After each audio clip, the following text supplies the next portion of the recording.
نحمده ورسوله الكريم أما بعد أعوذ بالله من الشيطان الرجيم بسم الله الرحمن الرحيم الحمد لله رب العالمين الرحمن الرحيم مالك يوم الدين إياك نعبد وإياك نستعين اهدنا الصراط المستقيم صراط الذين أنعمت عليهم غير المغضوب عليهم ولا الضالين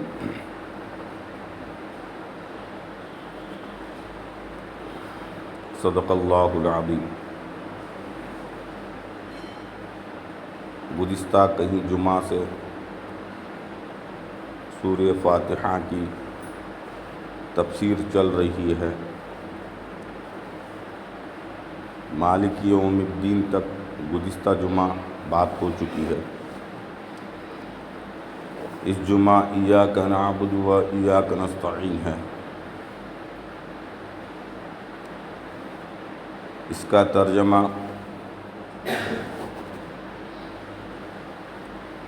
تیری ہی عبادت کرتے ہیں اور تجھ سے ہی مدد چاہتے ہیں۔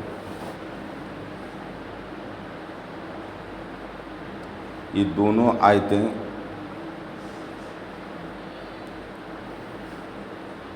اللہ تبارک و تعالیٰ تمام مخلوق سے ہٹا کر ہم تمام کے ذہنوں کو، سوچ کو اپنی طرف کھینچتا ہے۔ تیری ہی عبادت کرتے ہیں، اس کا مطلب اس کے علاوہ کوئی عبادت کرنے کے لائق نہیں، اور تجھ سے ہی مدد مانگتے ہیں، اس کا مطلب یہ ہوا کہ کوئی دوسرا مددگار نہیں ہے۔ اور یہ ایک دعا ہے جو اللہ تبارک تعالیٰ نے مجھے اور آپ کو سکھائی ہے، اس لیے کہ اس سے پہلے آیت میں مالک یوم الدین، روز جزا کا مالک، تو ہم سب کون ہیں؟ غلام ہیں۔ عبادت کے معنی آتے ہیں غلامی کے۔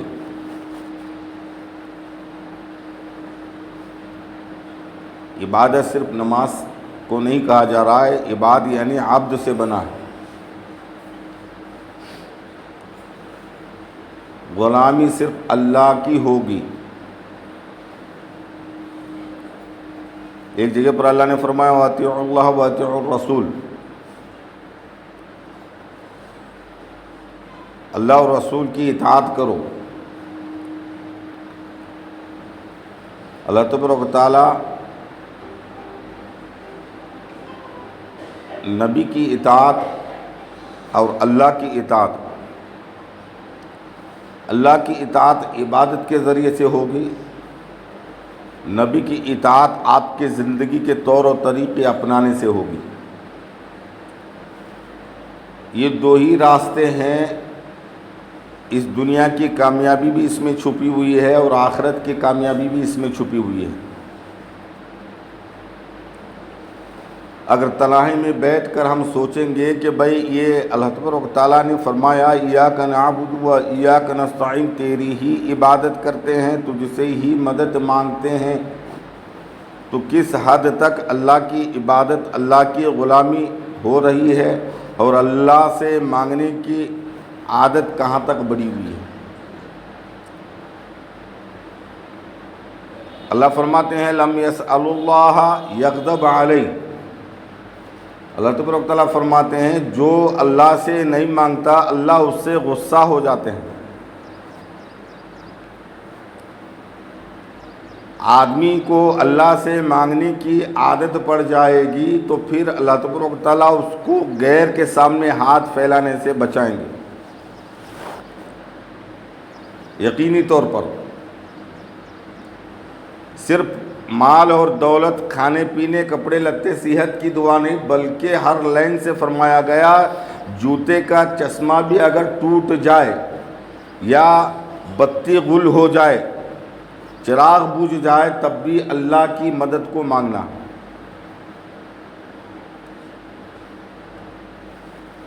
اللہ تبارک و تعالیٰ ایک ہی ذات ایسی ہے جس سے مانگنے سے اللہ خوش ہوتے ہیں، نہ مانگنے سے اللہ ناراض ہو جاتے ہیں۔ بعض مرتبہ آدمی پیٹ بھرا ہوا اگر مانگنا چھوڑ دے تو پھر ایسے حالات اس کے اندر پیدا کر دیتے ہیں کہ وہ مجبوراً اللہ کو مانگنے پر، اللہ سے مانگنے پر مجبور ہو جاتا ہے۔ تو میرے بھائی بزرگوں، دوستو، مالک یوم الدین روز جزا کا مالک ہے، تو پھر وہ مالک اپنے اختیار کی غلامی مجھ اور آپ کو اس دنیا میں دی ہے۔ یہ چوتھی آیت ہے، ایاک نعبد و ایاک نستعین۔ اس سے پہلے جو 3 آیتیں گزری، الحمدللہ رب العالمین، یہ تو صراحہ توحید ہے، دنیا کے متعلق ہے۔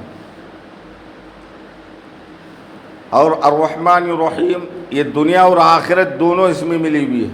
اللہ تبارک و تعالیٰ یہاں بھی رحم فرمائیں گے اور قبر میں بھی رحم فرمائیں گے اور محشر میں بھی رحم فرمائیں گے۔ الرحمن الرحیم یہ دنیا سے بھی جڑی ہوئی آیت ہے اور آخرت سے بھی جڑی ہوئی آیت ہے۔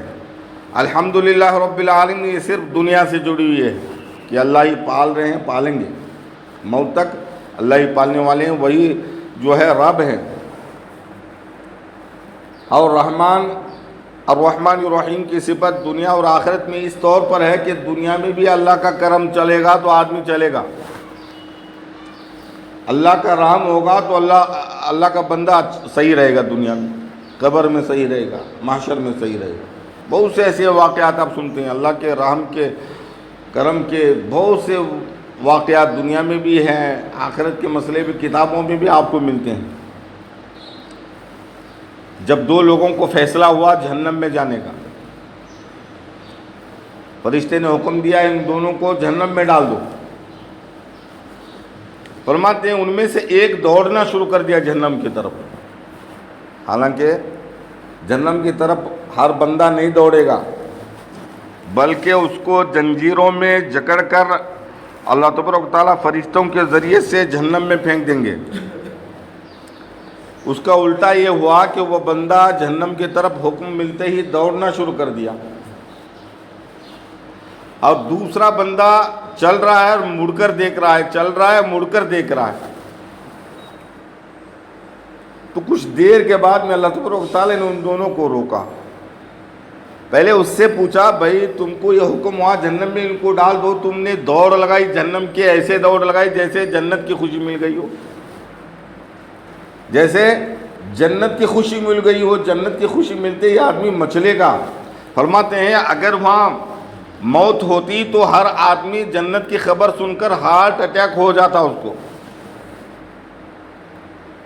ہارٹ اٹیک ہو جاتا، مر جاتا آدمی خوشی کے مارے۔ بہت زیادہ خوشی بھی ہضم نہیں ہوتی، انسان کو اتنا کمزور ہے۔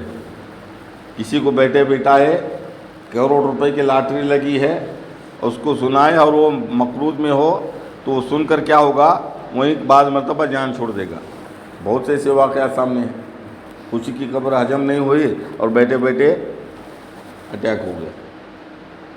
بعض مرتبہ آدمی کو ٹینشن بھی ہے، صبر نہیں ہے، ٹینشن پر بھی جو ہے صبر نہیں ہے، وہ زیادہ ٹینشن ہو گیا تو سیریس لیا گیا، اٹیک ہو گیا۔ تو فرماتے ہیں اگر موت ہوتی آخرت میں تو آدمی جنت کی خبر سن کر مر جاتا، لیکن اللہ تعالیٰ موت کو بھی موت دے دیں گے، سب ختم ہو جائے گا۔ پھر اللہ تبارک و تعالیٰ حکم فرمائیں گے اسرافیل علیہ السلام سے، کون ہے زندہ؟ اسرافیل علیہ السلام بھی ختم ہو جائیں گے، ان کو بھی جو ہم ہوتا جائیں گے۔ عزازیل جو موت کا فرشتہ وہ رہ جائے گا کہ اللہ عرش پر تو ہے اور نیچے میں ہوں، موت کے فرشتے سے کہیں گے نیچے میں ہوں، عرش پر تو ہے اللہ، تو اللہ فرماتے ہیں تو بھی مر جا، تو موت کا فرشتہ بھی مر جائے گا۔ آپ جو زندگی ملنے والی ہے وہ بیماریوں سے پاک، نیند سے پاک، بھوک سے پاک اور موت سے پاک۔ آپ جو زندہ ہوں گے دنیا کے کوئی بھی چیز ان کے اندر نہیں رہے گی، نہ تھکان رہے گا، نہ پریشانی رہے گی، نہ ٹینشن رہے گا۔ پھر اللہ تبارک و تعالیٰ جو ہے سب کو زندہ فرمائیں گے۔ پہلے اسرافیل علیہ السلام کو زندہ فرمائیں گے کہ سور پھونکو. جب دوسری مرتبہ سور پھونکا جائے گا تو قبروں سے مردے اکھڑنا شروع ہو جائیں گے. گزشتہ آپ نے سنا ننگے دڑنگے جو ہے قبروں میں سے اٹھیں گے. تو آپ جو اٹھنا ہو گیا یہ دوبارہ مرنے کے لیے نہیں اٹھیں گے. دوبارہ جو پیدا ہو گئے یہ قبر کے گود سے آپ دوبارہ مرنے کے لیے نہیں اٹھیں گے بلکہ ہمیشہ رہیں گے. اب اللہ تبارک و تعالیٰ ان کو اپنی صفت دے کر اٹھائیں گے. اللہ کی صفت کیا ہے بھائی؟ حی لا یموت. اللہ ہمیشہ ہے, ہمیشہ رہیں گے. تو یہ ہمیشہ تو ہے اللہ تبارک و تعالیٰ, ہم ہمیشہ نہیں تھے, لیکن پیدا ہونے کے بعد میں, موت دینے کے بعد میں پھر اللہ تبارک و تعالیٰ ہمیں جب اٹھائیں گے تو آپ ہمیشہ رہیں گے. اللہ نے ایک صفت اٹھا کر مجھے اور آپ کو عطا فرمائیں گے, آپ کبھی ختم نہیں ہوں گے. تو جب آدمی اٹھے گا تو تمام عیبوں سے پاک ہوگا. جنت میں کسی قسم کی تکلیف, تھکاوٹ, نیند بھی نہیں ہے اور رات بھی نہیں ہے نا. گزشتہ آپ نے سنا ایک آیت کہ کأنہم یوم یرونہا لم یلبثوا الا عشیۃ او ضحاہا, کہ قیامت کے منظر کو دیکھ کر لوگ کہیں گے کہ دنیا میں ہم اتنی چھوٹی زندگی جی کر آئے ہیں کہ ایک صبح کی زندگی یا شام کی زندگی, یعنی ایک دن کا آدھی زندگی جی کر آئے, تو ہمیشہ کی زندگی نہ میسر ہوگی موت کے بعد میں. تو میرے بھائی بزرگوں دوستو, تو احسان مانیے اللہ کا, اللہ تبارک و تعالیٰ کا, کہ اللہ نے اتنی لامحدود زندگی کی نعمتوں کو اللہ تعالیٰ نے صرف کیا رکھا ہے, اللہ کی غلامی میں وہ چیز کو رکھا ہے. صرف عبادت نہیں کہوں گا, عبادت سے مراد صرف نماز نہیں ہے, اللہ کی غلامی میں, اللہ اور اس کے رسول کی غلامی میں اللہ تبارک و تعالیٰ جنت کو رکھا ہے, لامحدود کی زندگی کو چھپائے رکھا ہے. اب غلامی ایسی نہیں ہے کہ اس کو جو ہے یہاں ذلیل ہو کر پھرے وہ, مزدور ہو کر پھرے وہ, مقروض ہو کر پھرے وہ, مجبور ہو کر پھرے وہ, ایسا نہیں. دنیا میں بھی ادنا غلام کا مقام یہ ہوگا اگر وہ سچی محبت کو لے کر دنیا میں چلے گا, اللہ رسول کی محبت حقیقت میں اس کے دل میں ہوگی, تو اللہ تبارک تعالیٰ اس کو سب انسانوں میں معزز بنائیں گے, مکرم بنائیں گے. جو دیکھنے والا بھی اس سے محبت کرے گا, اور جو نہیں دیکھا ہے اللہ تعالیٰ اس کے دلوں تک اس کی محبت کو پہنچائیں گے. بلکہ آسمان کے فرشتے بھی اس سے محبت کریں گے, دریا کے مچھلیاں, دریا کے جانور بھی اس سے محبت کریں گے. ایسی محبت ہوگی. غلامی مطلب صرف اللہ رسول کی غلامی, لیکن حکومت دنیا پر اسی کی رہے گی. اس لیے کہ اللہ کا وعدہ ہے کہ تم ہی سر بلند رہو گے بشرطے کہ تم پکے مومن ہو. پکے مومن ہو تو دنیا تمہاری غلامی کرے گی, تمہاری غلامی کرے گی, تمہاری نوکری چاکری کرے گی, تمہاری خدمت کرے گی. افریقہ کے جنگل میں جب صحابہ کرام رضی اللہ تعالیٰ اجمعین دعوت کے گھر سے جب چلنا ہوا تو جنگل میں رات کا وقت آ گیا, تو پھر وہاں بسیرا کرنے کا موقع ملا. تو پھر اب جنگل کے جانور ہے, سو جائیں گے تو کون سا جانور آ کر کھا جائے معلوم نہیں. تو ایک صحابی اٹھ کر کھڑے ہو گئے اور اعلان کیا, ہم اللہ اور اس کے رسول کی دین کی دعوت لے کر آئے ہوئے ہیں, اگر آپ خیریت چاہتے ہیں تو اس جنگل کو خالی کرو آج کے ایک رات. اگر نہیں خالی کرو گے کل قیامت کے دن تمہارا نام پیش کیا جائے گا کہ انہوں نے اس کو کھایا, پھر اللہ کا غضب ہوگا. فرماتے ہیں اس ندا کو سن کر وہ جانور اپنے بچوں کو کندھے پر لے کر چمٹ کر اپنے بغلوں میں لے کر جو ہے جنگل کو خالی کر دیا. آج انسان کا نہیں سن رہا ہے, بچے باپ کی نہیں سن رہے ہیں, ماں کی نہیں سن رہے ہیں, استاد کی شیخ کی نہیں سن رہے ہیں. لیکن میرے بھائی بزرگوں دوستوں, ایک جنگل کے درندے جانور انسان کی سن رہے ہیں. کیوں؟ اس لیے کہ اللہ کا یہ وعدہ ہے, جس نے اللہ رسول کی محبت کو دل میں جگہ دے دی, ماں سوا سے پاک ہو کر میں اس کو دنیا میں, اس کو پوری دنیا اس کے ہاتھ میں مسخر کر دوں گا. ایک بزرگ دریا پار کر رہے تھے، ایک جماعت تھی، پوری شکل کی ایک جماعت تھی، تو اس وقت میں ایک کی سوئی گر گئی پانی میں، جا کر انہوں نے مصلی بچھایا، میری سوئی گر گئی ہے، اللہ تو دلا دے۔ فرماتے ہیں اس سمندر میں کہ جتنی سوئی تھی تمام سوئی کو لے کر مچھلیاں منہ میں رکھ کر سامنے آ گئی۔ وہ بزرگ نے جس کی جو سوئی تھی وہی سوئی کو لے لیا کہ یہ میری ہے، باقی میرے نہیں ہے، تو وہ پھر جو ہے سمندر میں چلے گئے۔ یہ اطاعت یہ غلامی پر ملتی ہے، صرف دلوں پر حکومت نہیں، انسانوں پر حکومت نہیں، اللہ تبارک و تعالیٰ جانوروں پر بھی حکومت کرنے کا موقع دیتا ہے۔ غلامی کا مطلب یہ ہے۔ تو میرے بھائی بزرگوں دوستوں، تو کل قیامت کے دن اللہ تبارک و تعالیٰ آواز لگائیں گے، پھر جو ہے ان کو واقعہ یہ بتایا جا رہا تھا، دونوں کو جہنم کا فیصلہ ہو گیا، ایک دوڑ رہا ہے، ایک مڑ مڑ کر دیکھ رہا ہے، تو ان سے پوچھا گیا بھائی تم کیوں دوڑ رہے ہو؟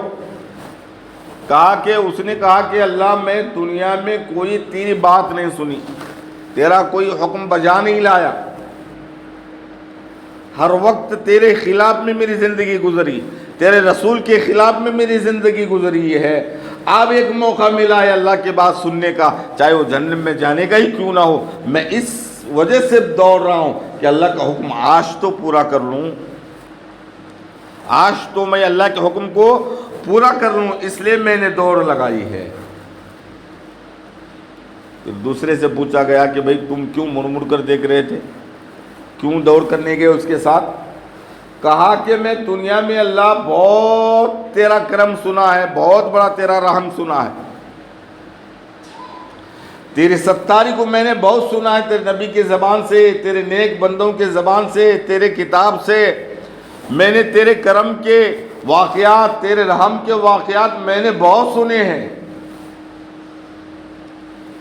میں اس لیے مڑ کر دیکھ رہا ہوں کہیں اللہ کی رحمت میری طرف متوجہ ہو گئی تو میرا بیڑا پار ہو جائے گا، اس لیے میں مڑ مڑ کر دیکھ رہا ہوں کہ اب اللہ کی رحمت میری طرف متوجہ ہوگی، اب اللہ کی رحمت میری طرف متوجہ ہوگی۔ حالانکہ کسی کے پاس کوئی عمل کا سرا نہیں تھا، لیکن اللہ کا رحم ہوا کہ اللہ نے کہا کہ ان کو جہنم سے نکالو، جنت میں ڈال دو، جہنم سے نکال دو، جنت میں ڈال دو۔ تو اللہ بسم اللہ الحمدللہ رب العالمین الرحمن الرحیم جو ہے یہ دنیا میں بھی جڑی ہے اور آخرت سے بھی جڑی ہوئی ہے، اور مالک یوم الدین یہ صرف آخرت سے جڑی ہوئی ہے۔ اور ایاک نعبد و ایاک نستعین یہ آیت دنیا سے جڑی ہوئی ہے کہ اللہ کی عبادت کرنا، اللہ ہی سے مانگنا ہے۔ ایک بزرگ کی کتاب جو ہے خطبات ذوالفقار میں سے وہ مصنف ان کی ایک واقعہ اپنے زندگی کا بتاتے ہیں۔ ایک آدمی، پاکستان کا آدمی جرمن گیا، بھائی کچھ کمائیں گے، کچھ کریں گے، زندگی میں دین تو نہیں تھا، کمانے کی فکر تھی، تو جرمن گیا، جا کر وہاں کمانا شروع کر دیا۔ فرماتے ہیں دو پیسے آ گئے تو ایک عیسائی لڑکی سے محبت ہو گئی اور ان سے نکاح ہو گیا۔ فرماتے ہیں ویسے تو میری زندگی میں تو دین نہیں تھا، لیکن جو عیسائی لڑکی کو میں نے جو پسند کیا تھا، محبت کی تھی، اس کے اندر عیسائیت بہت تھی۔ ہمارے دونوں کے زندگی ایسی چل رہی تھی، ایک بچہ پیدا ہو گیا۔ جب بچہ بولنے کے قابل ہو گیا، تھوڑا چلنے کے قابل ہو گیا، تو ماں نے اس بچے پر عیسائیت کی میرے شروع کر دی، اس کو بائبل سکھا رہی ہے، عیسائیت کے درس دے رہی ہے۔ تو اب بچے کی حالت کو دیکھ کر باپ کے اندر ایمان جاگ اٹھا، میں تو بے دین تھا، میں تو کوئی زندگی میں کام نہیں کیا دین کا، کوئی جو ہے سوچا نہیں اس کے بارے میں، لیکن میرے بچے کو یہ تو عیسائی بنا کر چھوڑے گی۔ تو بچے کی وجہ سے مباحثہ شروع ہو گیا، بحث شروع ہو گیا کہ یہ کہتا ہے کہ میرا دین سچا ہے، وہ کہتی میرا دین سچا ہے، اور اس کی محنت تھی عیسائیت کے دین پر، میری محنت دین پر نہیں تھی، مجھے کچھ آتا واتا نہیں تھا۔ جب دونوں کی بحث ہو جاتی میں ہار جاتا، وہ جیت جاتے۔ میں ہار جاتا، وہ جیت جاتی. ہر وقت یہی ہماری زندگی کا مشغلہ رہا. جب جب بھی بچے کو عیسائیت کا سبق دینے کے لیے، عیسائیت کے مذہب کو بتانے سکھانے کے لیے میری اہلیہ اس بچے پر محنت کرتی تو ہمارے دونوں کا تکرار ہو جاتا. پھر تکرار میں ایک دونوں کے مناظرے شروع ہو جاتے تھے. پھر اس کے پاس عیسائیت بہت تھی، وہ بہت پڑھی لکھی تھی، تو میں اپنے دین سے کورا تھا. جب جب بھی میں جھگڑتا ان سے ہار جاتا. مجبوراً تنگ آ کر میں نے ایک خط جو ہے حضرت کو لکھا. میں نے حضرت نے اس کا جواب دیا کہ بھائی تم ایک کام کرو، دو کام کرو. ایک کام تو یہ کرے کہ اپنی بیوی کو میں ایک کتاب دیتا ہوں، اس کتاب کا مطالعہ کرنے دے دے. اور دوسری چیز اس کو یہ بتائے کہ دونوں مل کر، میاں بھی مل کر یہ بتائے کہ جو اگر عیسائیت پر حق ہے، عیسائیت سچا ہے، سچا مذہب ہے، تو ہمیں اسی میں باقی رکھنا. اگر اسلام سچا ہے تو ہم دونوں کو اسلام میں باقی رکھنا. یہ دعا ہر وقت کرے. اس سے بحث کرنا، مناظرہ کرنا، جھگڑا کرنا چھوڑ دے. تو آخرکار بیوی کو منا لیا، تم سے جھگڑنا بہت ہو گیا، اس کتاب کا تم مطالعہ کرو، یہ تمہاری مذہب کے بارے میں لکھی ہوئی کتاب ہے. عیسیٰ علیہ السلام کے بارے میں وہ کتاب لکھی گئی ہے. کتاب کا مطالعہ بھی شروع کیا. ان دونوں شرطوں کو اس نے مان لیا اور یہ بھی نمازی بن گئے اور نماز پڑھ کر ہر وقت دعا کرتے رہے کہ اللہ مجھے ہدایت دے دے، میرے بے دینی کی وجہ سے میرا بچہ عیسائیت میں جا رہا ہے. اگر میرے پاس دین ہوتا، میرے پاس اصول ہوتے، دین کے فروع ہوتے، مجھے معلومات ہوتا، تو میں میرے بچے کو اپنے مذہب میں لے لیتا، میری بیوی کو میرے مذہب میں کھینچ لیتا. میرے پاس وہ دلائل، وہ علم نہیں ہے. تو ہر وقت یہ نماز میں دعا کرتا رہا. کچھ مہینے گزر گئے. فرماتے ایک مرتبہ گاڑی چلاتے وقت بیوی چلا رہی تھی، میں بیٹھا ہوا تھا. اچانک ہچکیاں لے کر رونا شروع کر دیا اس عورت نے. میں سمجھا کوئی تکلیف ہے، کوئی بیماری ہے، اس کی وجہ سے اتنی تکلیف میں شدید میں چیخ رہی، رو رہی ہے، تو کچھ تکلیف ہے، ہاسپٹل چلے ہم. اس عورت نے کہا مجھے کوئی تکلیف نہیں ہے، یہاں کوئی مسلمان کا کوئی مسجد ہے تو مجھے لے جائے، مسلمان بنائے. کہا کہ مجھے اللہ تعالیٰ علم میرے سینے میں بات ڈال دی ہے کہ اللہ تبارک و تعالیٰ کا دین اسلام ہی سچ ہے. یہ دعا بتائی گئی. اس لیے جو ہے ہر وقت جو کنفیوز میں رہتے ہیں لوگ، کون سا سچا ہے، کون سا جھوٹ ہے. حالانکہ حقیقی طور پر اسلام کے علاوہ دنیا میں کوئی ایسا مذہب نہیں ہے جو سچ کا دعویٰ کرے. تو دعا بتائی ارنا الحق حقا وارزقنا اتباع، ارنا الباطل باطلا وارزقنا اجتناب.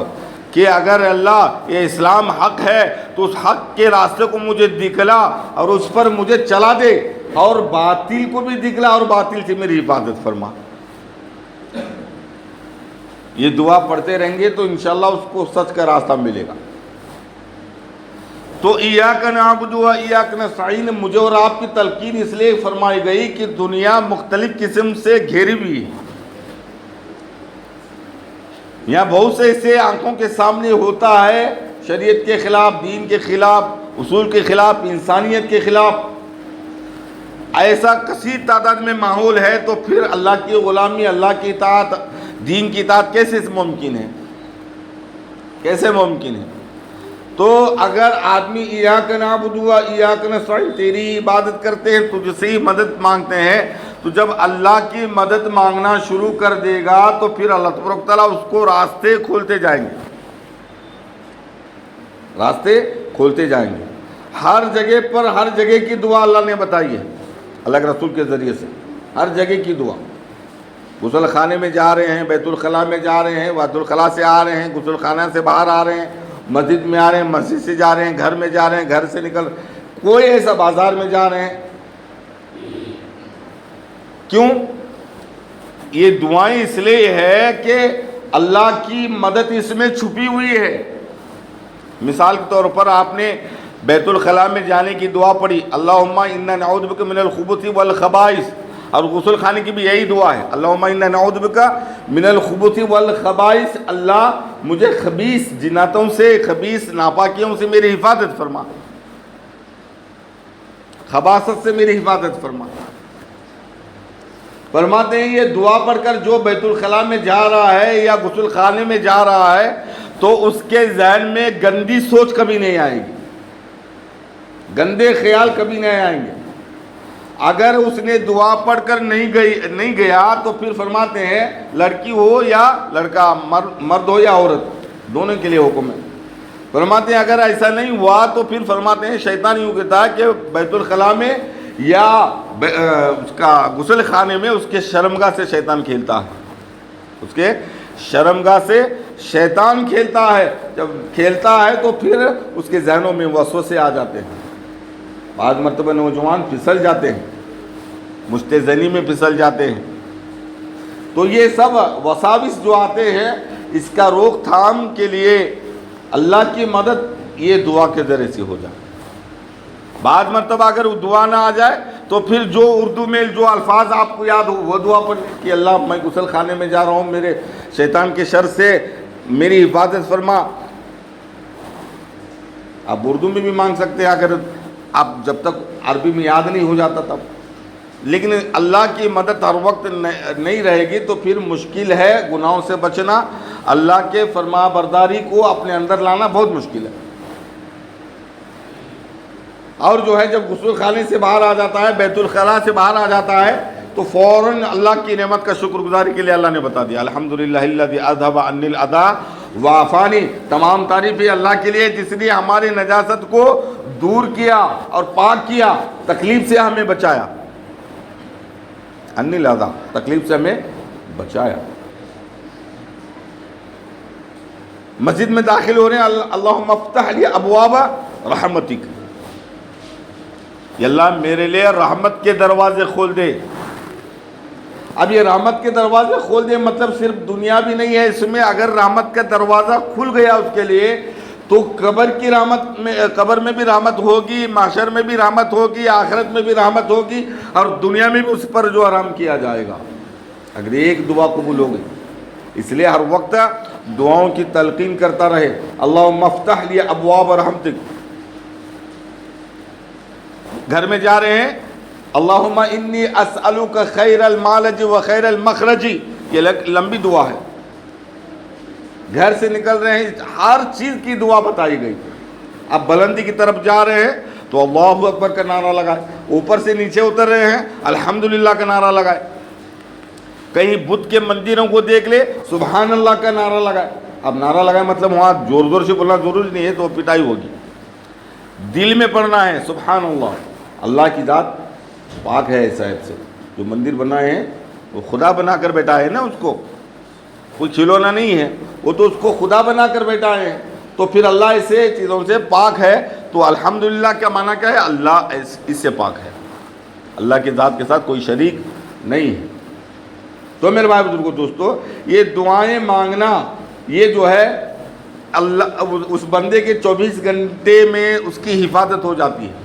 پھر کل قیامت کے دن یہ بولنے والا ہو جاتا ہے کہ اللہ تو نے کہا تھا ایاک نعبد و ایاک نستعین، تیری عبادت کرنا ہے اور تجھ سے ہی مانگنا ہے، تیری عبادت میں نے کی ہے، اور جو ہے ایسے ماحول میں بچ نہیں سکا تو پھر جو ہے اس کو عزت ملے گی کہ بھائی تو مانگا کیوں نہیں مجھ سے مانگا کیوں نہیں۔ تو آدمی مانگتا رہے گا، اللہ کی عبادت کرے گا تو پھر اس کے تمام مسائل یقینی طور پر 100% حل ہو جائیں گے، اس میں کوئی شک و شبہ نہیں، شک و شبہ نہیں، یقینی طور پر اس کے دل کے یقین کے ساتھ اس کی دعا جڑی ہوئی ہے، اس کے دل کے یقین کے ساتھ اس کی دعا جڑی ہوئی ہے۔ صرف ہم اسلاف کے باتوں کو سنتے ہیں، بھائی وہ تو اللہ والے ہیں، اللہ والے ہیں۔ میرے بھائی بزرگ دوستوں، اگر شرابی آدمی بھی دل کے ساتھ مانگ لے گا اس وقت تو اللہ تعالیٰ اس کی بھی مدد فرمائیں گے۔ حضور کے زمانے میں عمر کے سامنے ایک آدمی شراب کی بوتل بغل میں لے کر آ رہا ہے، اب وہ اللہ والا تو نہیں ہے نا، اللہ والا ہوگا تو شراب نہیں پیتا، اب بغل میں شراب دبا کر جا رہا ہے تو پھر وہ اللہ والا کیسا ہوگا؟ حضرت عمر کو دیکھ کر ڈر گیا کہ اب عمر دیکھیں گے شراب پکڑی جائے گی تو پھر مجھے لاتے گھوسے لگے گی، ڈنڈے لگیں گے، کوڑے لگیں گے، تو ڈر کر اللہ سے کہا کہ اللہ عمر سے تو بچا لے، آپ کے بعد میں شراب نہیں پوں گا۔ کیسی دعا فرمائی؟ اے عمر سے مجھے بچا لے، آپ کے بعد میں شراب نہیں پوں گا۔ فرمایا حضرت عمر نے پکڑ لیا، کیا بغل میں دبا کر جا رہے ہو؟ کہا کہ حضرت امیر المومنین یہ تو دودھ ہے۔ کیا کہا؟ یہ تو دودھ ہے، پوا نہیں ہے۔ تو فرماتے ہیں حضرت عمر چپ نہیں بیٹھے، دکھا اب یہ تو کانپ رہا ہے، اب تو پکڑا گیا میں تو، اب دودھ بولا، جھوٹ کا بھئی جھوٹ کی بھی سزا الگ ہوگی اور شراب کی ایک جو ہے گھوسے الگ ہوں گی، اب تو میں تو مر گیا۔ تو فرماتے ہیں کانپتے کانپتے بوتل کو باہر نکالا، فرماتے ہیں پورا دودھ ہو چکا تھا، پورا دودھ ہو چکا تھا۔ تو کوئی شرابی ہے، اس کی دعا کو اللہ نے سن لی۔